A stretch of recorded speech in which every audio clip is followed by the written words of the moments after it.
नमस्कार, आप देख रहे हैं CNBC आवाज। तमिलनाडु में अपनी प्रतिद्वंद्वी जयललिता के साथ मुकाबला करने के लिए डीएमके नेता करुणानिधि ने तमिल भावना से जुड़ा हुआ मुद्दा उठा लिया है और इससे लग रहा है कि यूपीए सरकार खतरे में आ गई है। लेकिन क्या यह संकट वास्तविक है या सिर्फ एक पॉलिटिकल ड्रामा हो रहा है? डीएमके की इस राजनीति का क्या असर होगा और देश में जल्दी चुनाव की संभावना दरअसल कितनी है? इन सभी सवालों पर हमारे खास शो में चर्चा होगी, जिसमें मेरे साथ हैं CNN IBN के editor in chief Rajdeep Sardesai, business standard के एडिटर AK भट्टाचार्य और राजनीतिक विश्लेषक योगेंद्र यादव। सभी मेहमानों का वक्त निकालने के लिए बहुत धन्यवाद। पहला सवाल योगेंद्र जी आपसे कि ये जो मुद्दा उठा करके करुणानिधि कह रहे हैं, दिन भर हम लोगों ने बड़े आंकड़े दिखाए हैं, किसकी कितनी सीटें, जैसे कि कोई सरकार गिरने वाली हो, ऐसा सीन तो कहीं नजर नहीं आता। आप इसको कैसे देखते हैं? मैं समझता हूँ यूपीए 2 की जो सरकार है, इसने पहले दिन से ही अपने संकट को, अपनी बीमारी को, अपनी मरणासन अवस्था को एक तरह से अपनी स्ट्रेंथ के रूप में इस्तेमाल किया है। हर कुछ महीने बाद खबर आती है यूपीए संकट में है और बचेगी नहीं बचेगी, क्या होगा।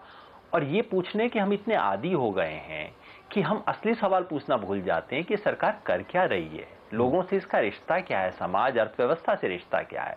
मैं समझता हूँ जो लेटेस्ट संकट है ये भी कुछ वैसा ही संकट है।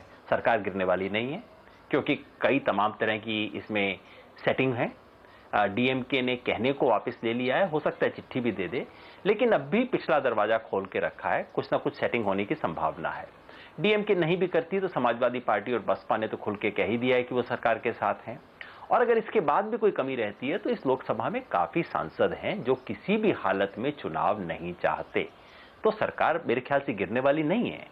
असली समस्या ये है कि सरकार कुछ करने वाली नहीं है, और बजाय कि सरकार करती है नहीं है, हम सवाल डिस्कस ये करते हैं कि सरकार जिएगी या नहीं जिएगी।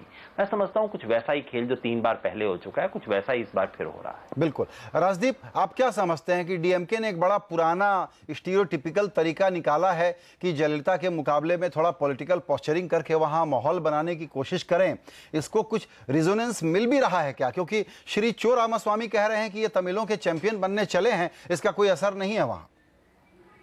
देखिए, ऐसा है कि ये मुद्दा कई सालों तक उभरा है। जब भी चुनाव आते हैं आपने देखा होगा कोई ना कोई वाइको ने तो कई सालों से ये मुद्दा उठाया है, लेकिन इससे वाइको की जो एक तरह से वोट्स हैं वो नहीं बढ़े हैं। तो इसमें कितने वोट्स आएंगे इस पर बहुत बड़ा सवाल है। लेकिन ये एक भावुक मुद्दा है, ये एक ऐसा मुद्दा है जिस पर डीएमके, जिसकी विश्वसनीयता बिल्कुल खत्म हो गई है पिछले 9 सालों में, डीएमके को लगता है इस मुद्दे को उठाकर हम अपने आप को रिवाइव कर सकते हैं। तो एक तरह से ये डीएमके की पॉलिटिकल अपॉर्चुनिज्म है। उन्होंने एक मौका देखा है कि अब तो 1 ही साल रह गया इस सरकार के लिए, अब कांग्रेस और यूपीए सरकार के साथ रहकर हमको ज्यादा फायदा नहीं होगा, शायद हम अकेला जाएंगे या विजयकांत के साथ जाएंगे और एक भावुक मुद्दा उठाकर जाएंगे। भले ही हमारे वोट्स नहीं बढ़े, लेकिन कम से कम हम जयललिता के सामने ये तो कह सकेंगे कि तमिल लोगों के मुद्दे पर हमने सत्ता गवाई, हम एक बार फिर विपक्ष में आए हैं। तो डीएमके का साफ है। इससे मुझे नहीं लगता कि डीएमके की जो अवसरवादी राजनीति है वो साफ नजर आती है। पिछले 16 साल में देखा होगा केवल 1 साल ऐसा हुआ है जहां डीएमके सत्ता से दूर रही है। तो डीएमके ने एक मौका देखा है कि एक ऐसा मुद्दा उठा के कम से कम जो हमारी खोई हुई विश्वसनीयता है, जो हमारी क्रेडिबिलिटी खत्म होने जा रही है, उसको किस तरह से हम एक बार फिर लोगों के सामने रख सके। बिल्कुल। AK भट्टाचार्य, आप क्या समझते हैं जिस प्रकार से यूपीए की सरकार या कांग्रेस के क्राइसिस मैनेजर्स ने रिस्पॉन्ड किया है, लगता है बिल्कुल सेट ड्रामा है कि ये मैं मुद्दा उठाऊंगा, फिर आप प्रस्ताव के लिए ऑल पार्टी मीटिंग बुलाने की बात करिएगा, कोई प्रस्ताव पास करवा दीजिएगा, तब तो मैं साथ रह जाऊंगा, वरना मैं विड्रॉ कर लूंगा। बिल्कुल ही नकली लग रहा है ये सारा। नहीं, नकली तो उतना नहीं है, इसमें थोड़ी बहुत तो ठोस चीज़ ये है कि एक राजनीतिक एक पॉस्चरिंग है इसमें कि उनके डीएमके की एक जो तमिलनाडु पॉलिटिक्स के जो एक तकाजा है ये कि उनको ये पोजीशन लेना था। और पर मुझे लगता है कि जिस तरह से बातचीत चल रही है सरकार के साथ, डीएमके नेताओं के साथ, जिस तरह से थ्रेट इशू किया है पर एक डेडलाइन भी साथ रख दिया है कि डेडलाइन के पहले कुछ बातचीत हो जाएगी और कुछ शायद कुछ रेजोल्यूशन, कुछ सोल्यूशन निकल आएगा। पर इसका जो एक तात्पर्य ये है कि इसकी जो एक छवि, जो इसकी जो अर्थनीति के ऊपर प्रभाव जो है वो बहुत भारी पड़ सकता है, क्योंकि हमारी अर्थनीति इस वक्त एक नाजुक स्थिति में है। आप जानते ही हैं कि जो देश की जो सकल घरेलू उत्पाद की जो वृद्धि दर है वो 4.5% में आ चुकी है। जो चालू खाता का जो घाटा है वो 5.4% में आ चुका है।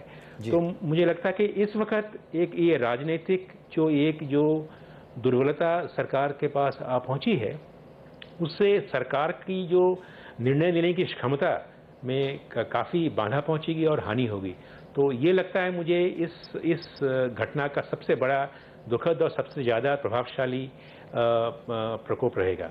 बिल्कुल, यही थोड़ा हम और समझना चाहेंगे कि सरकार की विकलांगता जो और बढ़ गई है, और योगेंद्र जो कह रहे हैं कि मुद्दा ये नहीं है, ये तो ट्रिगर है इसलिए हम चर्चा कर रहे हैं, लेकिन मुद्दा ये है कि सरकार की लेजिटिमेसी जिस तरीके से खत्म होती जा रही है उसके परिणाम क्या होंगे। छोटा सा ब्रेक के बाद चर्चा जारी रहेगी राजदीप, योगेंद्र जी और एकेबी के साथ।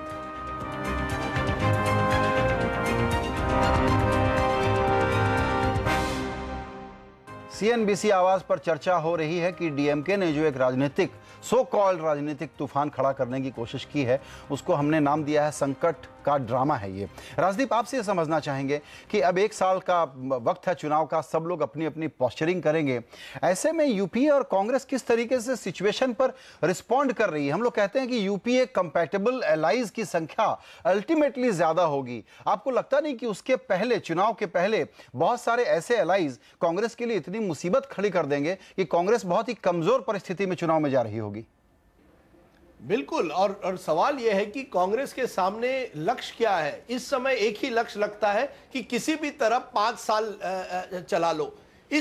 यही एक केवल मकसद लगता है कांग्रेस, साम दाम दंड भेद करके कहीं ना कहीं नंबर जुटा लो कि सरकार न गिरे। अगर बाहर से समर्थन मिल रहा है ऐसे पार्टियों से जिसके साथ आपको एक तरह से टकराव करना पड़ेगा, जैसे बीएसपी और एसपी, उनका भी समर्थन ले लो। डीएमके अगर सपोर्ट विड्रॉ कर रही है, ये देखो कि क्या डीएमके हमारी सरकार को गिराएगी या डीएमके भी बाहर से समर्थन दे सकती है। यानी सरकार एक तरह से क्राइसिस मैनेजमेंट में डे टू डे बेसिस में एक आईसीयू पेशेंट की तरह है, जिसका एक ही मकसद है कि किसी न किसी तरह से ये 2013 साल निकल जाए और 2014 तक हम सरवाइव कर पाए। अब ऐसी सरकार जो केवल सर्वाइवल की तरफ देखती है, वो निर्णय कैसे ले पाएगी? सबसे बड़ा सवाल ये भी है। दूसरी तरफ कुछ लोग ये भी कहेंगे संजय कि क्योंकि सरकार अब स्लॉग ओवर्स में है, कुछ ही महीनों का सवाल है, तो कहीं ना कहीं सरकार गैम्बल भी कर सकती है, 1-2 बड़े निर्णय लेने की कोशिश भी कर सकती है। लेकिन आज की हालत सरकार के सामने एक ही है कि हर हफ्ते कोई नई समस्या आती है और सरकार क्राइसिस टू क्राइसिस जा रही है, आईसीयू पेशेंट की तरह लगती है, जिसमें गवर्नेंस जो है वो बहुत ही कमजोर हो गया है। बिल्कुल।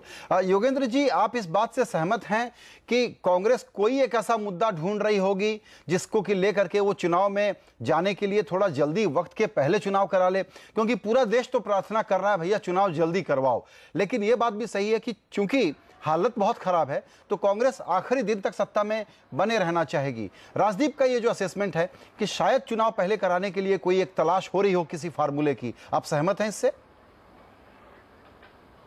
तलाश होनी चाहिए संजय भाई, आपकी उम्मीद होनी चाहिए किसी भी राजनीतिक दल से कि चुनाव से 1 साल पहले वो जरा सोचेगा कि भाई इलेक्शन आने वाले हैं, मेरे को कौन एलाइज मिलेंगे, मैं किसका वोट जाके मांगूंगा, किस मुद्दे को लेके जाऊंगा। लेकिन हकीकत ये है कि इस पार्टी, खासतौर पे कांग्रेस की राजनीतिक समझदारी लेके तो बार बार मुझे अविश्वसनीयता की स्थिति बनती है। मुझे समझ नहीं आता है लोग कर क्या रहे हैं। चिदम्बरम जी चल देते हैं चुनाव के आखिरी 1 साल पहले तमाम ऐसी घोषणाओं करके, जिसको आप लोग गाजा बाजा बजा के कहते हैं बहुत साहसी काम है। सवाल ये है कि ये साहसी काम उन्हें एक भी वोट दिलाएगा अगले साल के चुनाव में?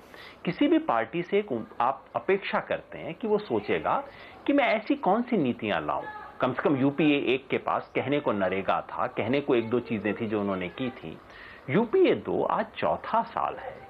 इस पार्टी के पास एक चीज नहीं है जो कि लोगों के पास ले जाके कह सके कि इस दम पे हम आपसे वोट मांगने आए। आम लोगों को, इन्वेस्टमेंट मार्केट और निवेश करने वालों को क्या कहेगा, ये अलग दुनिया है। इसके बारे में इन्वेस्टर्स के वोट से कोई पार्टी जीतती नहीं है चुनाव, पार्टियां आम आदमी के वोट से जीतती हैं। और उस आम आदमी के लिए ये पार्टी ने ना तो कुछ किया है, ना करने को चिंतित दिखाई देती है। मैं समझता हूं कि हमारे स्टूडियो में हम इन चीजों की ज्यादा चर्चा नहीं करते हैं, लेकिन अंततः वोट हमारे इस तरह के स्टूडियो की चर्चा देखने वाले लोग नहीं देंगे, आम लोग देंगे। उनके लिए क्या किया है और क्या चिंता है। मुझे तो कोई चिंता दिखाई नहीं देती इस सरकार में। विलक्षण है, महान है ये सरकार और इसकी राजनीतिक बुद्धि।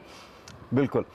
एके भी, आप क्या समझते हैं कि कांग्रेस के जो बचे खुचे दिन हैं, जिसमें आपने कहा कि ये और ज़्यादा एबिलिटी कम हो जाएगी फैसले ले पाने की, और एक जो उम्मीद बना के बैठे थे कि कुछ बड़े बड़े काम कर देंगे जिससे कि फिस्कल प्रूडेंस का भरोसा ये भरोसा दिलवा सकें कि इन्वेस्टर वापस लौटें किसी तरीके से और महंगाई को कंट्रोल कर सकें, जैसा योगेंद्र जी ने कहा। तो ये जो एक प्लान था, और चिदम्बरम जी ने बार बार कहा था कि बजट के बाद भी बहुत सारे फैसले होंगे। मैंने एक लिस्ट भेज दी है प्रधानमंत्री जी को, कुछ मीटिंगें उनको करनी है, कुछ मुझे करनी है, कुछ कैबिनेट में होगा। आप समझते हैं कि जो प्रायोरिटी एजेंडा है, जिसको हम प्रायोरिटी समझते हैं, कुछ बिल पास होने हैं, कुछ बड़े फैसले होने हैं, 50-100 अप्रूवल आने हैं जिससे इन्वेस्टमेंट का साइकिल चले। यहाँ पे इंफ्रास्ट्रक्चर के मोर्चे पे मैं बात कर रहा हूँ, ये सब अब ठप होगा। इस घटना का क्या इतना बड़ा असर होगा कि ये सारी चीजें रुक जाएं? नहीं, ठप तो नहीं होंगे, ये ठप तो नहीं होंगे, पर जरूरी इनकी जो गति है वो जरा शिथिल, जरा धीमी हो जाएगी, क्योंकि सरकार को ये राजनीतिक जो चैलेंजेस हैं उनसे भी जूझना है। तो मेरा मानना यह है कि जो सरकार जो 2 हफ्ते पहले या 1 हफ्ते पहले जिस गति से जाने की सोच रही थी ऐसे मुद्दों के ऊपर, वो गति थोड़ी धीमी होगी और उनके ऊपर ये राजनीतिक जो अलायंस पार्टनर्स है उनके प्रभाव भी बढ़ जाएंगे, जिससे कि वो सरकार पहले तो वैसे भी बहुत दबाव में थी, वो और भी दबाव में आ जाएगी। तो जो सरकार की जो डिसीजन जो हैं उसमें काफ़ी धीमे आ जाएंगी। और मान लीजिए डीजल के दाम हैं, डीजल के दाम सरकार ने अलाउ किए थे कि जो तेल की कंपनियां हैं वो डीजल के दाम 50 पैसे हर माह बढ़ा सकते हैं, पर मुझे अब संदेह ये है कि ये अब संभव होगा कि नहीं, क्योंकि जो काफ़ी जो सहयोगी दल हैं वो शायद इसके ऊपर कोई विरोध करें। उससे सरकार की जो पहले की जो एक स्थिरता थी कि वो नहीं, हम इस दिशा में बिना मुड़े चलेंगे, उसमें कोई बाधा पहुंच सकती है। तो मेरा मानना यह है कि हाँ, ये बात सही है, योगेंद्र जी ने कहा कि ये सब ऐसे चीज़ें इलेक्शन जितवाती नहीं है, ये बात सही है। पर कांग्रेस का जो पुराना जो इकोनॉमिक अर्थनीतिक जो दर्शन जिसे कह सकते हैं, वो है कि ग्रोथ लाकर ग्रोथ के पैसे से एंटाइटलमेंट प्रोग्राम को फंडिंग करो। तो मेरा मानना यह है कि इस साल के जो इंटायर चिदम्बरम साहब का जो बजट था, उसका ये निहित अर्थ यही था कि किस तरह से हम ग्रोथ को वापस लाएं, उससे टैक्स रेवेन्यूज बढ़े और उस पैसों से जो काफ़ी जो एंटाइटलमेंट प्रोग्राम्स हैं उसको बढ़ावा मिले। तो इसीलिए आपने किसी चैनल में मैंने सुना कि कैबिनेट ने फूड सिक्योरिटी बिल को पारित कर दिया है। तो ये भी एक ऐसा एक डिसीजन होगा जो सरकार की वृद्धि दर की बढ़ोतरी से जो रेवेन्यू की बढ़ोतरी होगी, उस पैसे से अगर शायद ये प्रोग्राम अगर चालू कर सके, उसका कोई राजनीतिक कोई अगर फल नतीजा मिल सके, पर वो शायद इस इलेक्शन में नहीं मिलेगा, वो शायद अगले इलेक्शन में देखना पड़ेगा। तो वही बात सही है कि इस बार यूपीए 2 ने ऐसा कोई नई नीति का निर्धारण नहीं किया जिससे कि वो एक का राजनीतिक फल बिल्कुल उसको। ये आप ठीक कह रहे हैं कि चुनाव जीतने के लिए जो काम करने हैं वो करने की भी एबिलिटी और ऐसा माहौल या ऐसा जज्बा नहीं है। यहाँ पर ऐसा भी माहौल नहीं है कि ये इन चीज़ों को पुश कर सकें जिससे कि इनको चुनाव में वोट मिल सके। ये तो एक उनका अलग राजनीतिक नुकसान है। लेकिन आगे पॉलिटिकल अलाइनमेंट के नाते और सरकार 2014 तक चल ही जाएगी, इसकी क्या गारंटी है, ये समझने के लिए बात करेंगे छोटा सा ब्रेक।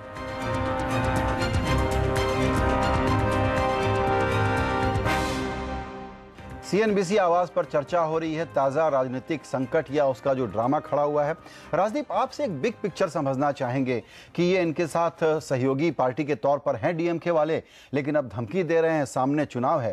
कांग्रेस फाइनली जब चुनाव में उतरेगी तो उनके पास कौन से मौजूदा एलआई रहेंगे या कौन से नए आएंगे? आपको मोटा मोटा पिक्चर क्या दिख रहा है?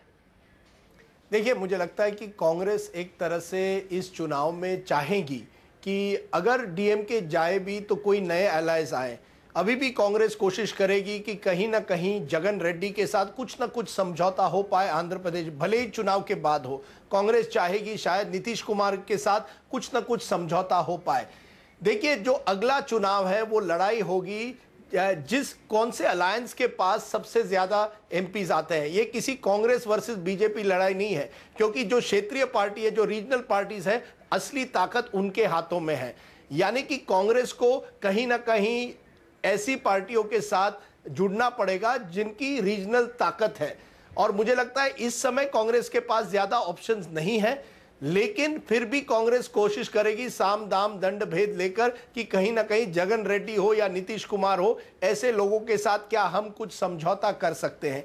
दूसरी तरफ बीजेपी भी देखेगी, जयललिता हो या चंद्रबाबू नायडू हो, क्या इन जो पुराने एनडीए के घटक थे, क्या उनके साथ हम कुछ समझौता कर सकते हैं। जो और ये भी संभावना है कि तीसरी शक्ति जिसके और नीतीश कुमार ने इशारा दिया है कि हम भी चाहते हैं कि जो क्षेत्रीय पार्टी है वो एकजुट आए, जो बैकवर्ड स्टेट्स है एकजुट आए, उनकी भी रणनीति देखनी पड़ेगी। यानी कि अब जो असली खेल होगा वो है किस पार्टी के पास सबसे बड़ा अलायंस होता है। अगला चुनाव अलायंसेस के बीच है, किसी दो पार्टियों के बीच नहीं है। बिल्कुल। योगेंद्र जी, आपसे भी यही समझना चाहूंगा, बड़ी चर्चा चल रही है कि नीतीश कुमार अपनी लाइन बदल सकते हैं। इस अटकल में कितना दम है और क्या यह जरूरी है कि पहले अलायंस जो दिख रहा है वो चुनाव के बाद टिके? हमको लगता है कि सारी अदला बदली बाद में भी होगी। जी संजय, किसी भी अलायंस का एक बुनियादी नियम ये है कि दोनों पक्षों को फायदा होना चाहिए। अब कांग्रेस तो अपनी तराजू में तोल के बैठी है कि नीतीश से बहुत उन्हें फायदा होगा। सवाल यह है कि नीतीश कुमार को कांग्रेस से क्या फायदा होगा चुनाव में इस बोझ को अपने गले के इर्द गिर्द, ये मतलब पत्थर को अपने गले में बांध के नीतीश कुमार क्यों उतरेंगे चुनाव के मैदान में? पता नहीं क्यों कांग्रेस वाले इस सवाल पे सोचते नहीं हैं। मुझे लगता है कि आने वाले दिनों में कर्नाटका में चुनाव होगा जहां कांग्रेस की परफॉर्मेंस अच्छी होने की गुंजाइश है। और कांग्रेसियों की ऐसी मानसिकता है कि वो पता नहीं इसके अंदर कितने गहरे निहितार्थ निकाल लेंगे और इसके अंदर पूरे देश का प्रतिफल देख लेंगे। लेकिन जो मोटी तस्वीर मैं देख रहा हूं उसमें कर्नाटका के अलावा कोई एक राज्य दिखाई नहीं देता जहां कांग्रेस अपनी 2009 की स्थिति को बचा भर ले। ऐसे तमाम राज्य दिखते हैं, चाहे आप तमिलनाडु देखिए, आंध्र प्रदेश देखिए, राजस्थान देखिए, जहां कांग्रेस अपनी 2009 की परफॉर्मेंस से बहुत तेजी से नीचे गिर रही है। तो कांग्रेस की स्थिति एक डूबते जहाज जैसी है, और डूबते जहाज पे क्यों कोई सवार होना चाहेगा ये अभी स्पष्ट नहीं है। चुनाव के बाद जो स्थिति बनती है वो बिल्कुल एक अलग खेल है, जिसके बारे में आज कयास लगाना बिल्कुल सही है। लेकिन मैं नहीं समझता कि कांग्रेस के डूबते जहाज पे अभी नए नए लोग क्यों सवार होंगे, तो मुझे तो समझ नहीं आता। बिल्कुल। अच्छा, हम लोग भले ही अभी ये बनाम वो बात कर रहे हैं और कहते हैं कि ये नेता बन जाएगा, ये प्रधानमंत्री बन जाएगा, और कांग्रेस को अभी हम रेस में मान रहे हैं। दरअसल हमको लगता है कांग्रेस खुद ये मान चुकी है कि 2014 उनके हाथ से गया, तो अंदर खाने वो जो तैयारी कर रहे हैं, उनको लगता है कि 2016 या उसके बाद जब भी उनको मौका मिल जाए, 2019 नहीं, उसकी तैयारी कर रहे हैं। योगेंद्र जी, सवाल आपसे यह है कि यह भी फॉल्टी बात है कि हम लोग जो बातूनी तबके वाले लोग हैं कि नेता कौन बनेगा, दावेदार कौन होगा, प्रधानमंत्री कौन बनेगा, यह फॉल्टी सवाल है। फिर भी चूंकि इस पर चर्चा होती है, तो क्या मोदी बनाम राहुल, मोदी बनाम नीतीश, इस पर आपकी राय मैं खासतौर पर जानना चाहूंगा। आप इस बनाम को कैसे देखते हैं? पहली बात तो ये कि कांग्रेस की फितरत कुछ ऐसी है कि वो अपनी हार में भी कोई ना कोई जीत ढूंढ निकालती है, जैसे उन्होंने गुजरात में दिखा दिया था। अब यहाँ पे चूंकि 2014 में हालत खराब दिख रही है, तो इसमें भी कांग्रेस आपको एक रणनीति दिखाएगी कि अपनी हार के अंदर भी। हालत ये है कि हालत बहुत पस्त है। मैं नहीं समझता कि ये चुनाव मोदी बनाम राहुल गांधी होने वाला है, और उसकी वजह ये है कि बीजेपी की जो एक बुनियादी सीमाएं हैं, उसकी क्षेत्रीय सीमा है, सामाजिक सीमा है, उसको मोदी बदलने वाले नहीं है। मोदी बीजेपी के जो संभावित वोटर हो सकते थे उन्हें ज्यादा उत्साहित कर सकते हैं और कर रहे हैं, लेकिन बीजेपी की जो बुनियादी सीमाएं हैं उसको बदलने की स्थिति में नहीं है। राहुल गांधी कांग्रेस का बचा कुचा जनाधार का कुछ हिस्सा ले पाएंगे, लेकिन आज से 2-3 साल पहले जो संभावना लगती थी कि इस कांग्रेस को पुनर्जीवित करने के लिए जिस बहाने की जरूरत है राहुल गांधी वो दे पाएंगे, वो आज तो दिखाई नहीं देता।